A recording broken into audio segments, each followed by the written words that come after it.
students. Hi students. Today we will revise our chapter 6 heat. We know that we already learned the chapter heat. So we will revise once again for our second terminal examination. So we know that about this lesson heat and the notes we will already write it in our notebook. Okay. So in this chapter we learn or discuss about what all things. Yes, we know that we are study. We are already studied about the two types of thermometers, clinical thermometers and clinical and laboratory thermometers. Okay, we know the difference between the two thermometers, clinical and laboratory thermometers. Then we know about the substances, the conductors of heats, heating substances. Then we learn about the transfer of heat. Yes, then we learn about sea breeze, then land breeze. Then we learn about what these all things we learn in this lesson. Okay, so we know that yes, how we know that when a substance is hot or cold. So first of all we can identify, we can feel that if a substance is hot or cold by using our sense. Through our sensation we can feel if an object is hot or cold. Okay, through feeling or through our sense of touch. Okay, then but it is not reliable to identify if it is how the accurate temperature of the substance or coldness of the object through our sense organ. Okay, so we find out two types of instruments for finding the temperature. They are thermometers. They are what? Thermometers. They are what? Thermometer. Then temperature. For getting the reliable measure of temperature or hotness of an object, that is considered as temperature. That is considered as what? Temperature. For measuring the temperature, we use a device that is called a thermometer. That is called a thermometer. It is called what? Thermometer. There are two types of thermometers are there. Which are they? First one, clinical thermometer.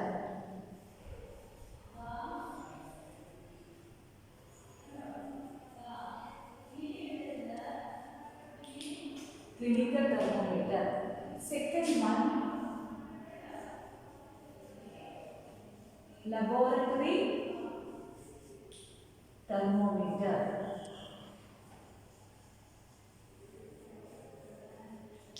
Laboratory thermometer.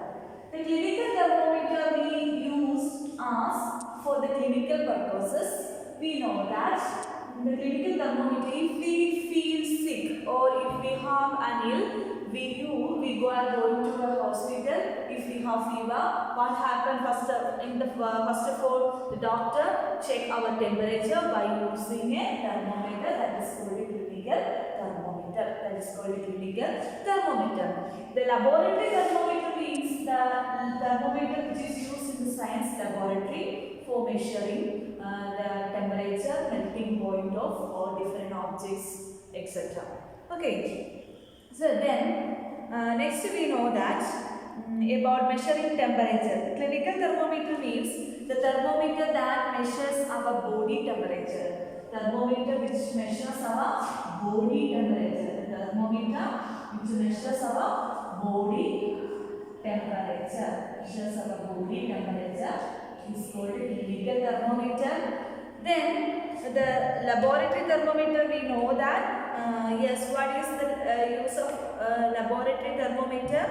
Yes, we know that the laboratory thermometer is used in the science laboratory.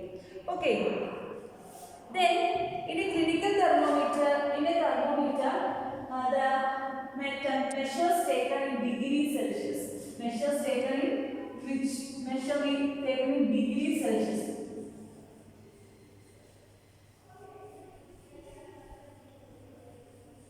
Taken in where?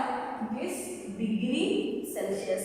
The measures taken in degree Celsius. Then a clinical thermometer consists of a long, narrow, uniform glass tube. A clinical thermometer consists of a long, narrow, uniform glass tube.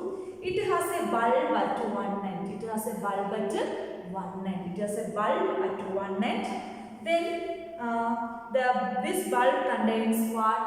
This bulb contains metal, or that is called a mercury. Liquid metal, that is called a mercury.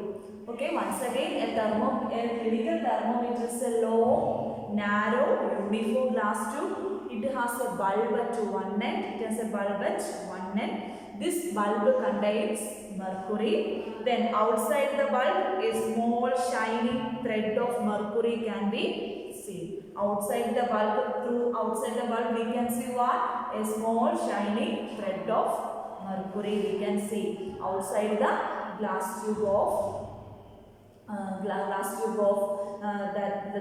the long narrow glass tube. We can see a long thin thread of mercury. Okay, then we know that the scale we use in the thermometers are degree Celsius. It is indicated by the degree Celsius are indicated by degree Celsius. Degree Celsius.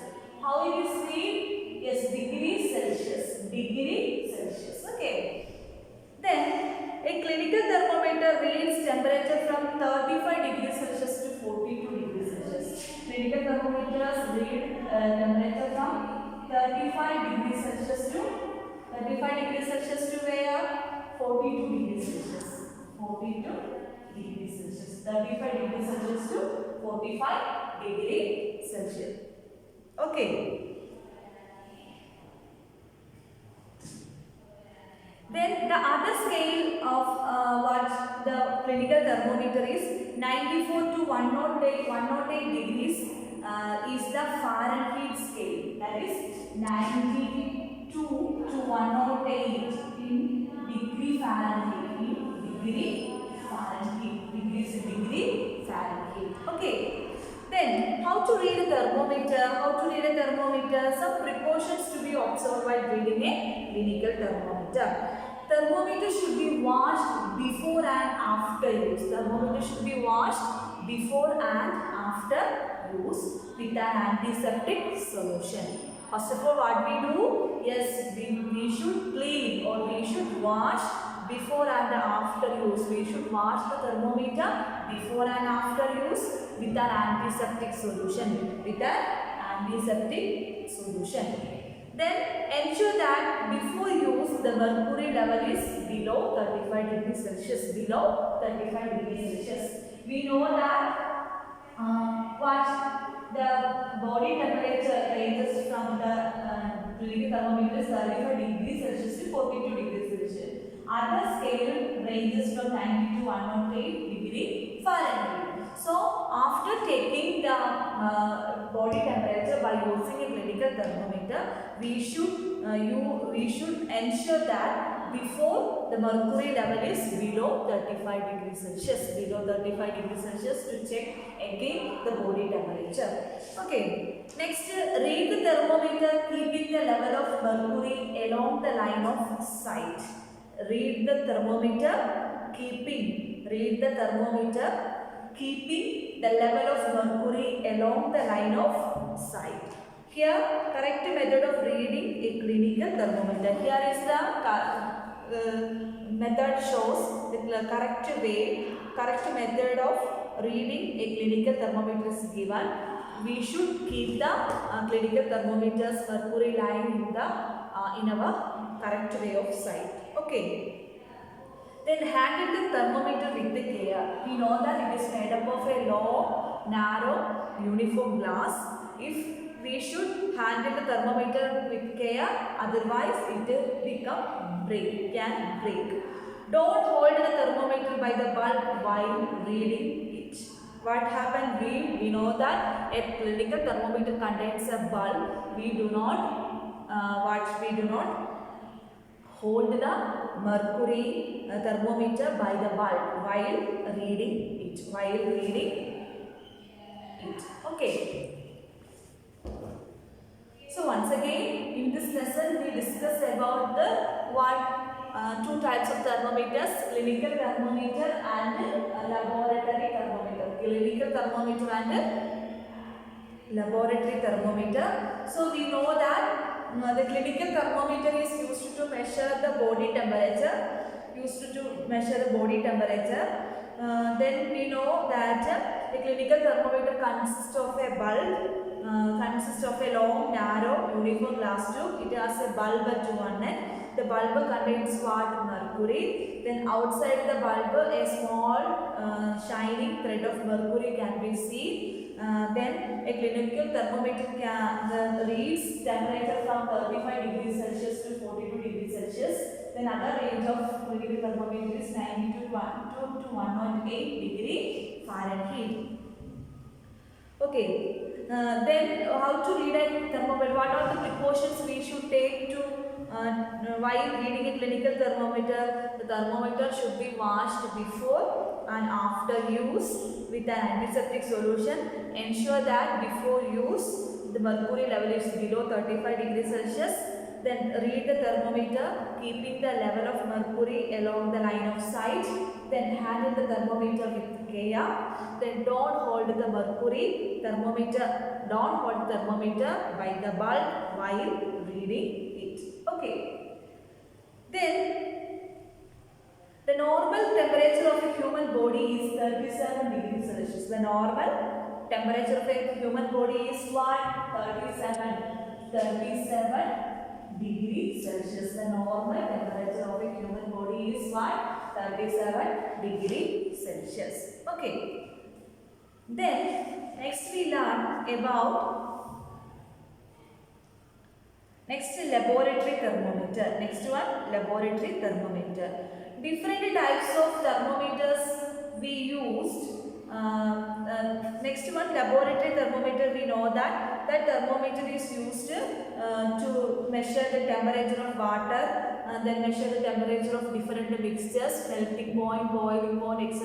They are measured by the help of laboratory thermometer. The laboratory thermometer we use in the science laboratory. Okay. Then the laboratory thermometer, if we take the measurement by using the laboratory thermometer, we should keep the thermometer in upright manner, not tilted. If the thermometer is tilted, we cannot get the accurate measurement of the temperature. So we should keep or kept upright, not tilted. Then bulb should be surrounded from all sides by the substance of which the temperature is to be measured. Then the bulb should not touch the surface of the container. If we take the measurement by using the laboratory thermometer, the bulb of the thermometer do not touch the surface of the container, bottom of the container. So if the bulb touches the bottom of the container, there is we do not get an accurate temperature. Okay. Then in different types of thermometers are present. Maximum and minimum temperature we used in the previous days. Then to report the weather reports. Then by measuring the weather reports, we use a thermometer called maximum minimum thermometer. Another type of thermometer, we know that clinical thermometer, laboratory thermometer, and also another type of thermometer is called maximum minimum thermometer.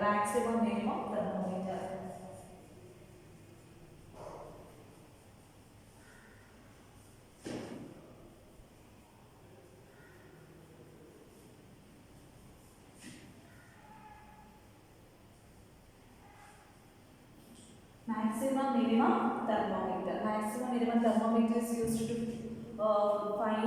measure the weather reports. The weather reports are measured by using maximum minimum thermometers. Maximum minimum thermometers. Okay. Next one, we know that a clinical thermometer consists of a kink. That kink means near the bulb. What is the use of the kink? It to prevent mercury level from falling. It's falling on its own. Falling on its own. The kink helps to falling the mercury level. Falling the mercury level automatically. The kink helps. Okay. So then next one, there is a lot of concern. We know that digital thermometers are used to be in clinical thermometers consist of digital thermometers.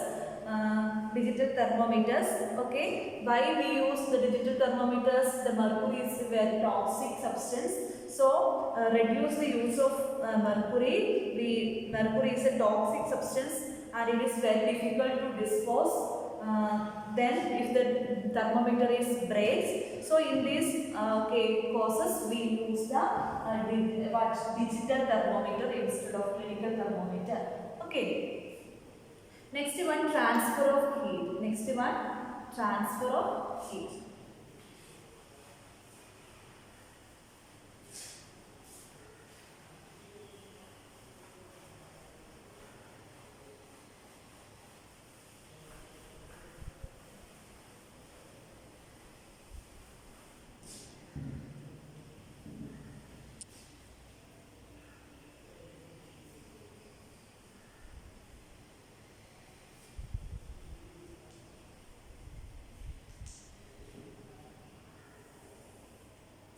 Transfer of heat. We know that the heat can be transferred from one medium to another, or one substance to other, or one end of the substance to other end. So we know that for example, if we take a metal piece, if we take an iron piece, then kept the iron piece with a support, then with the one end of the iron piece with the support, then the other free end of the iron piece is heated by using a candle. Then after some time, then we keep it aside for heating the iron piece. After some time, what happens? We know that the metal heated. Then the heat, the other end of the metal also, if we touch the other end of the metal, we feel that end is also heated. Why we can feel that end is also heated? Yes, there is transfer of heat takes place. There is transfer of heat takes place. So we know that there are three types of substances are present. Solid substances, liquid. The substances are present in the form of solid, liquid and gas. Solid, liquid and gas. We know that in a solid, the molecules are very closely packed.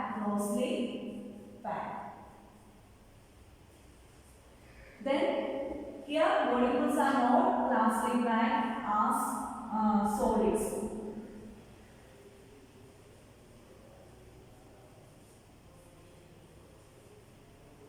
Here in gaseous state, loosely packed.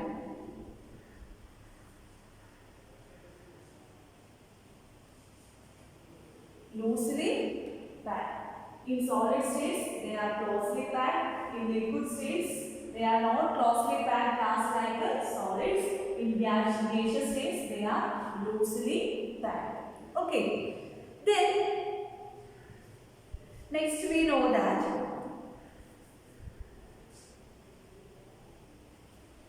here we know that in solid cases, if we take solids, we know that so for example, we take a metal piece.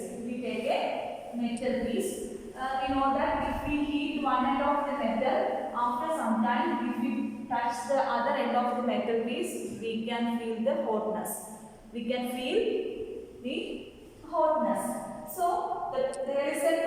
takes place, that is called convection. That is called convection. The process by which heat is transferred from the hotter end to the colder end of an object is known as convection. First one, convection. First one, convection. How the convection takes place? Yes, the process by which heat is transferred from the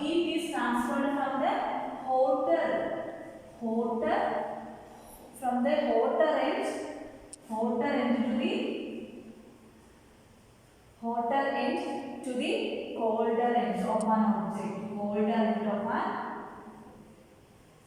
Colder end of an object. That process is called convection. In solids, generally the heat transferred by the process of convection. Whereas convection takes place in solids.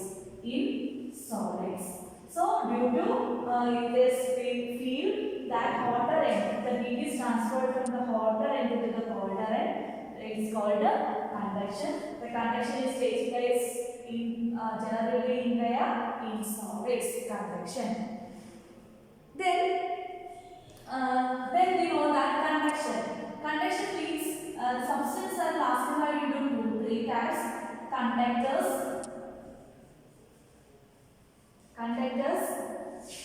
semiconductors,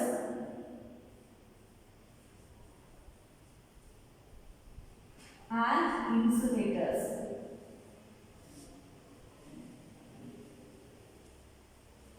Okay. Here we learn about conductors and insulators. Okay. We know that conductors, the substance which allow heat to pass through them easily are called conductors. Example, conductors. All metals are example for conductors. Okay. Insulators means the substance which do not allow heat to pass through them are called insulators. Example, plastic, wood, etc. are example for what? Insulators. Okay, so the conduction is always takes place in solid substances. How conduction takes place? The process of by which heat is transferred from the hotter end to the colder end of an object is called conduction. Conduction takes place in solids. Then we know that the conducting substances are called conductors, and substances which do not allow heat to pass through them are called insulators. These all things we know. Okay, we already learned. Yes, next one,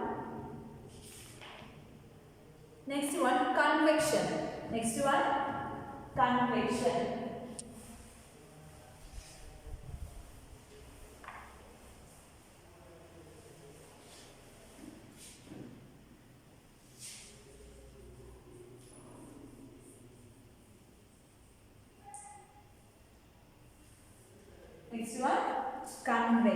Okay. When water is heated, the water near the flame gets hot. When we know that on the base, if we take a water in a vessel, then we keep it for heating. Then what happens on the base of the vessel containing water heated first. Then hot water from the base of the vessel contains hot water. That hot water rises up. Then the cold water from the sides moves down towards the source of heat. This water also gets hot and rises. And water from the sides moves down. This process continues till the whole water gets heated. This mode of heat transfer is known as convection. What is convection? The process by which heat is transferred from the one end of the liquid to the other end of the liquid. That is called convection. So convection is always takes place in liquids. Okay. So once again, how convection takes place? So first of all, we take a vessel. Then take some water. Then what we have to do is we have to burn. We have to heat it by using a candle. What happened? The water present on the base of the vessel heated. Then that heated water, cold water, rises above. Then the cold water present on the above part of vessel moves downward. Then the cold water rises upward. This process takes place continuously. Then the whole water present in the vessel heated. The whole vessel present in the water heated. So here, if the water molecules heated, what happens? It gets rises up. So there is convection takes place. The convection transfer of heat is always takes place in where? In liquids. Okay, in liquids. Okay. Then next one, we also know that due the heat, the gas molecules also what happened? We know that on the during daytime, what happened? The air on the surface of the land gets heated. That heated air moves upwards. Then the cold air from the seashore rushes towards the land side. Then what happened? There is sea breeze occurred. Due to this, sea breeze occurred. Then due to convection, due to the transfer of heat, sea breeze and the land breeze occurred. Sea breeze and the land breeze occurred.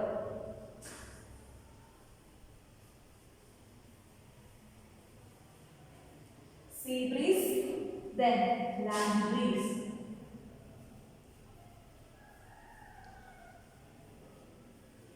Sea breeze and land breeze. Sea breeze and land breeze. Sea breeze occurring during sea breeze and land breeze. Sea breeze occurring during daytime. During daytime, sea breeze occur. The sea breeze occurs during daytime. We know that during daytime the land get heated. During daytime, land get heated. Then what happened? Yes, what happened? The land get heated. Yes, the molecules, the air molecules on the surface of the land moves or rises upward. It rises upward. Then the cold air from the sea rushes towards the land. Due to this, what happened? Yes, sea breeze occurring. Then what is land breeze? Land breeze occur during night time.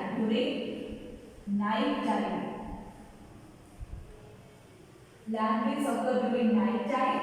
Then during night time, we know that the air above the sea level. With the air above the sea level, what happens? It heated. Air above sea level. Air above sea level.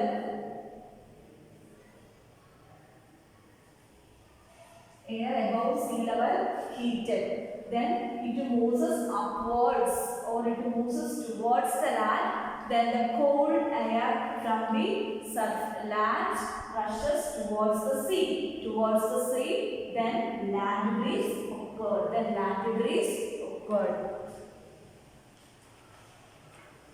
land breeze occurred. Okay. Then once again, then what is land breeze and the sea breeze? It's land breeze and sea breeze. The land breeze and sea breeze. First of all, sea breeze. The sea breeze occurs during daytime. How the sea breeze are occurred? Yes, we know that during daytime, what happens? Yes, the air above the land gets heated and the air molecules moves upward Then due to the sunlight, the air above the land gets heated and it moves upwards. During that time, the air above the sea is cooler air that cooler air rushes or flows towards the hot air, towards the place of hot air. So due to this, what occurred? Sea breeze occurring. So then next one, land breeze. The land breeze occurred during night time. Land breeze occurring during night time. During night time, the land gets the air above the land gets cooled and the air above the sea gets heated. So the heat during heated air, the air, what happened to the air? Yes, the air moves upward or rises up. At that time, the cool air from the land blows towards that place. Due to this, the land breeze occurred. Due to this, the land breeze occurred. Okay. Next then,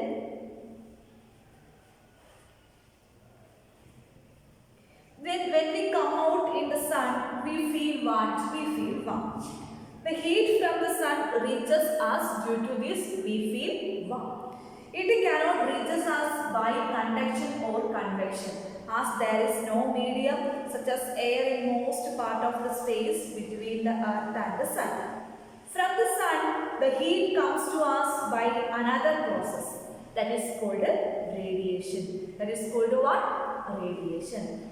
The heat the heat from the sun comes to us by a process that is called what? Radiation. That is called what? Radiation.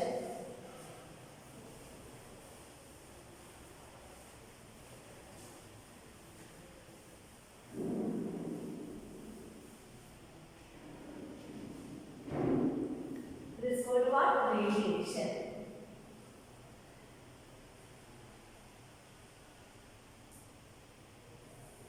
We know that for conduction and convection, taking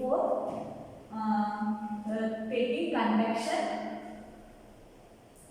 and convection, there is medium needed. There is medium needed. There is two mediums. Then we know that sodium, solid and liquid medium. Okay. So for conduction and the convection process. For conduction and the convection process. Okay. There is it cannot reach us by conduction or convection as there is no medium, such as air in the most part of the space between the earth and the sun. From the sun, the heat comes to us by another process, that is called which process? That is called radiation. So the radiation, for taking place, the radiation, there is no medium needed. There is no medium. There is no medium needed. There is no medium needed for taking radiations. Because the sun's heat coming to us or reach to us through a process that is called radiation. For taking radiation, there is no medium needed. There is no medium needed. Okay, the transfer of heat by radiation does not require any medium. It can take place whether a medium is present or not. The radiation can take place whether a medium is present or not. When we sit in front of a room heater, we get heat by this process. A hot utensil kept away from the flame cools down as it transfers heat to the surroundings by radiation.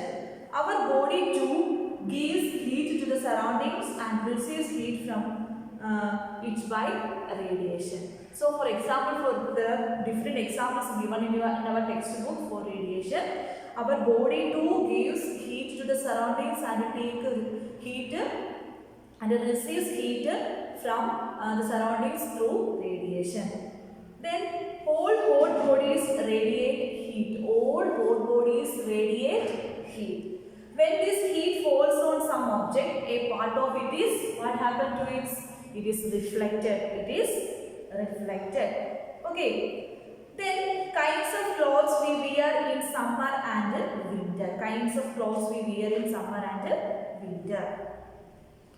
We know that we should use woolen clothes in winter season because it keep us warm. Because it keep us warm. During winter season, if we wear the woolen clothes, what happens? We know that our body has radiates, transfer heat. So to the surroundings. So our body transfer the heat to the surroundings. If we wear the woolen clothes, that heat traps the woolen clothes, and what happens?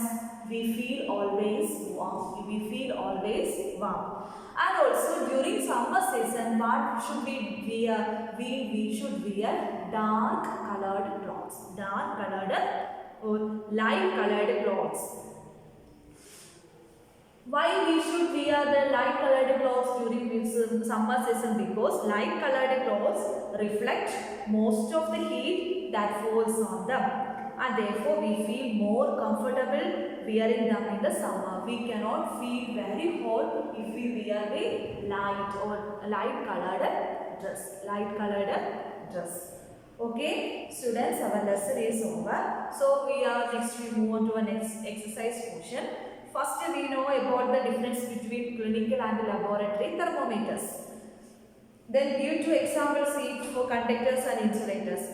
All metals are example for conductors. Then insulators, wood, plastic. Then fill in the blanks. The hotness of an object is determined by its temperature.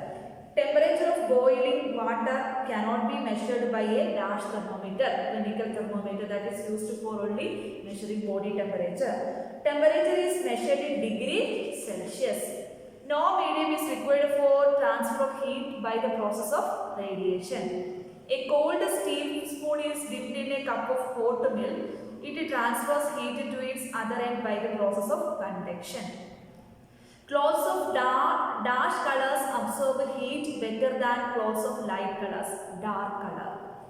So we should wear light colored clothes during summer season.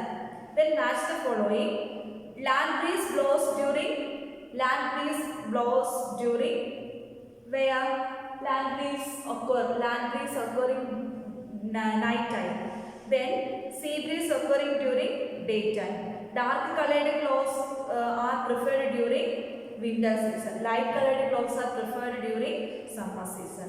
Okay. Then 1 liter of water at 30 degrees Celsius is mixed with 1 liter of water at 50 degrees Celsius. The temperature of the mixture will be between 30 degree and 50 degrees Celsius.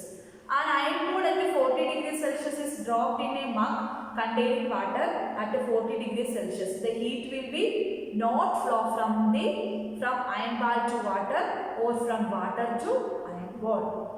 A wooden spoon is dipped in a cup of ice cream. Its other end does not become cold because wood is an insulator. Stainless steel pans are usually provided with the copper bottoms.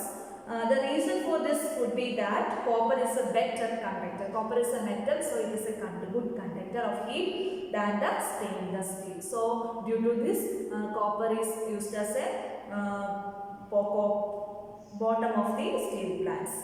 Okay, so our lesson is over. So in this episode we will revise, we should revise our lesson once again. So I think all of you understood very well this lesson once again. So all of you read your textbook more and more times.